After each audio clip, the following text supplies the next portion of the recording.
بسم اللہ الرحمن الرحیم۔ اس سے پہلے اپنے کئی ویڈیوز کے اندر میں ڈاکٹر اسرار احمد کے شرکیہ واقعات اور ان کے شرکیہ عقائد کی میں نشاندہی کر چکا ہوں۔ آپ میرا چینل دیکھ سکتے ہیں، کافی ویڈیوز ہیں۔ اور ویسے بھی اگر آپ انٹرنیٹ کھولیں اور ڈاکٹر اسرار اور وحدت الوجود لکھیں تو آپ کو ڈاکٹر اسرار کے یہ ایسے ویڈیو سامنے آ جائیں گے، کیسے کیسے مشرکانہ عقائد یہ بیان کرتے رہے ہیں، خاص کر صوفیوں کی حمایت کی وجہ سے ان کا دفاع کرتے رہے ہیں۔ باقی آج میں جو آپ کے سامنے یہ بات رکھ رہا ہوں کہ ڈاکٹر مسعود الدین عثمانی رحمۃ اللہ علیہ اور ڈاکٹر اسرار میں کیا فرق ہے، کیونکہ ایک عام آدمی جب دونوں کا مطالعہ کرے گا تو کس طرح وہ فرق واضح کرے گا، وہ آپ انشاءاللہ جانیں گے اس میرے ویڈیو کے اندر۔ پہلے آپ ڈاکٹر اسرار کا اپنا بیان سنیں کہ کس طرح وہ ڈاکٹر عثمانی رحمۃ اللہ علیہ کے پاس گئے ہیں وہاں تقریباً 3 مہینے کے لیے، اس کے بعد وہاں سے کیوں بھاگے ہیں وہ میں آپ کو انشاءاللہ بعد میں بتاؤں گا۔ پہلے آپ ان کا ذرا اپنا بیان خود سن لیجئے۔ بعد جماعت اسلامی کا معاملہ تھا تو یہ کوئی آسان کام تو نہیں تھا اختلاف کرنا مولانا مودودی سے، اس وقت جب کہ میری عمر 24 برس تھی۔ تو یہ ہجرتوں پر ہجرتیں کی ہیں اللہ کے فضل و کرم سے، پھر نقل مکانی کی ہے۔ میں گیا ہوں ڈاکٹر عثمانی صاحب کے ساتھ اشتراک کے لیے کہ اب کوئی کام آگے کرنا ہے تو کیسے کریں گے، ورنہ میڈیکل پریکٹس توبہ کیجئے۔ جس شخص نے محنت کر کے کسی جگہ پر اپنی ایک حیثیت بنائی ہو، ایک کلائنٹیج بنا لی ہو، وہاں سے ڈاکٹر ہل جائے بنا، میں نے اٹھایا اپنا بستر طے کیا پہنچ۔ تو یہ ہجرتیں یوں نہ سمجھیے، تو قدم قدم پر ہجرت ہے، قدم قدم پر شہادت ہے۔ یہ ڈاکٹر اسرار کی گفتگو آپ سن رہے ہیں کہ یہ کہہ رہے ہیں کہ میں نے اپنا بوریا بستر اٹھایا، جماعت اسلام کے جب نکلے تو اس کے بعد ڈاکٹر عثمانی رحمۃ اللہ علیہ کے پاس وہاں کماڑی میں ان کے کلینک میں چلے گئے۔ تو ڈاکٹر صاحب بھی اپنی گفتگو میں یہ بات کیا کرتے تھے عثمانی صاحب کے، اس طرح ڈاکٹر اسرار میرے پاس آ گئے اور مل کے کام کرنے کا ہم نے فیصلہ کیا۔ بلکہ ڈاکٹر صاحب اپنے کئی درسوں میں ان کو آگے بھی کیا کرتے تھے، اور وہاں کلینک میں جب یہ ڈاکٹر اسرار تھے تو ڈاکٹر صاحب عثمانی صاحب نے ان کو ایم اے اسلامیات کے لیے کہا تھا کہ اپنی ذرا جو یہ اسلامی کوالیفیکیشن اس کو ذرا بڑھاؤ۔ تو وہاں انہوں نے ایم اے اسلامیات بھی کیا تھا۔ مسئلہ یہ ہوا، ان کا آپس میں اختلاف ہوا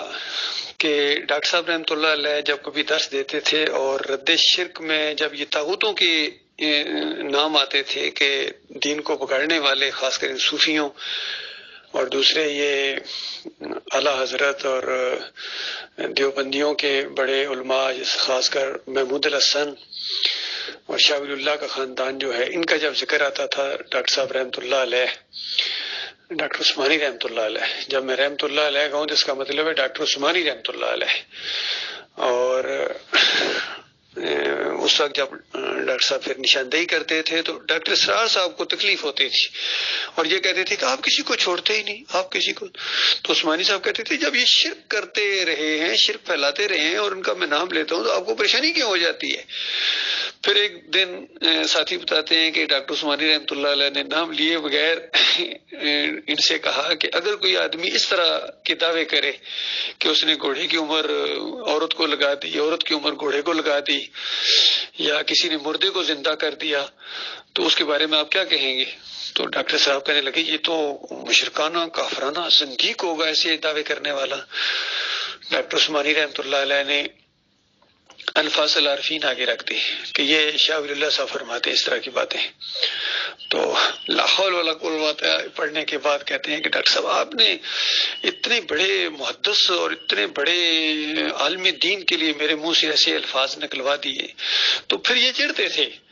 اور پھر زیادہ دیر برداشت بھی نہیں کر سکے جب ڈاکٹر عثمانی رحمۃ اللہ علیہ نے ایمان خالص قسط اول لکھی، اس میں سارے صوفیہ کے جو باطل عقائد تھے، وحدت الوجود کے، وحدت الشہود کے، حلول کے، اور نبی صلی اللہ علیہ وسلم کے بارے میں نور میں نور اللہ کے، اس طرح کے عقیدے کا جب پوسٹ مارٹم کیا سب کی کتابوں کے حوالے سے اور ان کو کافر اور مشرک اور طاغوت ثابت کر دیا، تو ڈاکٹر اسرار برداشت نہیں کر سکے۔ پھر انہوں نے بوریا بستر وہاں سے اٹھایا، وہاں سے گویا ہجرت کی انہوں نے، ایمان خالص کے ایک ماحول سے انہوں نے ہجرت کر کے، اور اس کے بعد ان کا ایک میثاق رسالہ انہوں نے نکالا، اس میں گویا اس بات کا جواب دیا انہوں نے کہ برِ صغیر میں تو اسلام آیا ہی ان صوفیہ کے ذریعے ہے، کشف المحجوب کے حوالے کے ساتھ، اور عبد القادر جیلانی اور محی الدین چشتی، ان سب کے حوالے دیں گے تو یہاں تو آیا ہی یہی ہے۔ تو یہ اصل میں انہوں نے گویا ڈاکٹر عثمانی رحمۃ اللہ علیہ کی ایمان خالص کا جواب دیا۔ یہ فرق ہے ڈاکٹر عثمانی رحمۃ اللہ علیہ میں اور ڈاکٹر اسرار میں۔ مجھے یاد ہے کہ کسی محفل میں کسی آدمی نے سوال کیا، ہاں وہ صحافی نے سوال کیا جب وہ انٹرویو لے رہا تھا، یہ روزنامہ صحافت کا وہ صحافی تھا جس نے انٹرویو لیا ڈاکٹر عثمانی رحمۃ اللہ علیہ کا، اور وہ انٹرویو میں نے 6-7 حصوں میں یوٹیوب کے اوپر بھی اپلوڈ کیے ہیں، سن سکتے ہیں وہاں، بہت ہی علمی وہ انٹرویو ہے۔ تو اس میں ایک سوال یہ بھی تھا کہ دیکھو ڈاکٹر صاحب یہ بتائیں کہ آج کل جو پڑھے لکھے لوگ ہیں وہ آپ کے درس میں بھی آتے ہیں، ڈاکٹر اسرار کے درس میں بھی آتے ہیں، اور مودودی صاحب کا بھی اپنا ایک پلیٹ فارم ہے، تو اب ایک آدمی پڑھا لکھا کیسے فرق کرے گا کہ آپ کی دعوت میں اور ڈاکٹر اسرار کی دعوت میں کیا فرق ہے؟ تو ڈاکٹر صاحب نے بڑا پیارا جواب دیا۔ ڈاکٹر صاحب کہنے لگے کہ دیکھو اگر کوئی میرے درس میں جب آئے گا تو میں تو ایمان توحید کی دعوت دوں گا، رد شرک جب کروں گا اور ثابت کروں گا کہ یہ شاہ ولی اللہ ہے، اس نے کتنا شرک پھیلایا ہے، یہ محمود الحسن ہے، اس نے قرآن کی تفسیر میں پہلے صفحے کے اوپر ایاک نعبد و ایاک نستعین کی تفسیر کرتے ہوئے محمود الحسن نے توحید کی آیت کو جو ہے وہ شرک میں بدلی کر دیا کہ اللہ کے بندوں کو جب ان کو غیر مستقل جانتے ہوئے مقبول بندوں کو خالص واسطہ رحمت الہی سمجھ کر اگر ان کو بھی پکارا جائے تو یہ بھی ایاک نعبد و ایاک نستعین کے اندر آتا ہے، محمود الحسن کا یہ عقیدہ ہے۔ تو ڈاکٹر صاحب کہتے ہیں میں تو اس کو رد کروں گا کہ یہ اس نے شرک پھیلایا محمود الحسن نے۔ اسی طرح اور جتنے شاہ ولی اللہ کے جتنے واقعات ہیں وہ میں جب یہ بیان کروں گا تو ظاہری بات ہے میرے درس میں جو بندہ آئے گا وہ تو یہ باتیں سنے گا، اور وہی آدمی جب اٹھ کے ڈاکٹر اسرار کے درس میں جائے گا تو وہاں جناب ڈاکٹر صاحب تعریفیں کر رہے ہوں گے شاہ ولی اللہ کی، محمود الحسن کی، عبد الحق محدث دہلوی کی، کشف المحجوب والے کی یا نفاس العارفین والے کی۔ تو یہ فرق ہے، یعنی ڈاکٹر صاحب طاغوت کا رد کرنے والے اور ڈاکٹر اسرار طاغوت کا دفاع کرنے والے، یہ ہے فرق۔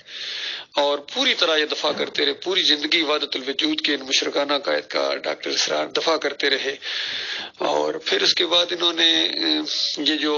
علم غیب کا مسئلہ، اس پر بھی کہتے ہیں کہ یہ مسئلہ میں نے حل کر دیا۔ علم غیب، نبی علیہ السلام کو علم غیب جاننے والا بھی ثابت کر دیا اور نہ جاننے والا بھی ثابت کر دیا، تو دونوں ایمان اور کفر کے درمیان کا راستہ ڈاکٹر اسرار نے اختیار کیا۔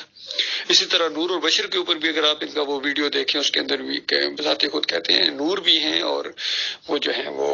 بشر بھی ہیں۔ تو یعنی جو قوم کے اندر شرک اور کفر ہے اس کو تھپکی دی انہوں نے، بجائے اس کی رد کرتے صاف بتاتے کہ اللہ کے بندے ہیں، نبی علیہ السلام انسان ہیں، بشر ہیں، اور عبداللہ کے بیٹے ہیں، عبد المطلب کے پوتے ہیں، اور پھر انہوں نے شادیاں بھی کی ہیں، اولاد بھی ہوئی ہے، غصہ بھی آتا تھا اور ہنسی مذاق بھی کبھی کبھی کرتے تھے اور پیار بھی آتا تھا، اخلاق آتا تھا۔ انسان ہے، اللہ کے بندے، عبدہ و رسولہ۔ تو قوم تو پہلے ہی ذات کے شرک کے اندر مبتلا ہے اور ان کو اور تھپکی دے رہے ہیں۔ تو یہ سارے معاملات ان کے اسی طریقے سے تھے، تو اسی پر یہ مرے ہیں پوری زندگی۔ بے شک قرآن کی یہ اکیڈمی کھولنا، یہ کرنا وہ کرنا، لیکن جب آپ شرک سے نہیں بچ سکے ہیں تو بتائیے شرک تو آپ کے ساتھ اب ہمیشہ کے لیے چپک گیا۔ تو یہ معاملہ ہے بھائی، یہ بہت بڑی بدنصیبی ان کی ہوئی ہے ڈاکٹر اسرار کی۔ ان کو بہت بڑا موقع اللہ تعالیٰ نے دیا تھا ڈاکٹر عثمانی رحمۃ اللہ علیہ کے ساتھ رہنے کے، ساتھ یہ کفر بالطاغوت کرتے، شرک کی نشاندہی کرتے اور یعنی توحید کی دعوت دیتے، تو انہوں نے اپنا علیحدہ پلیٹ فارم قائم کر کے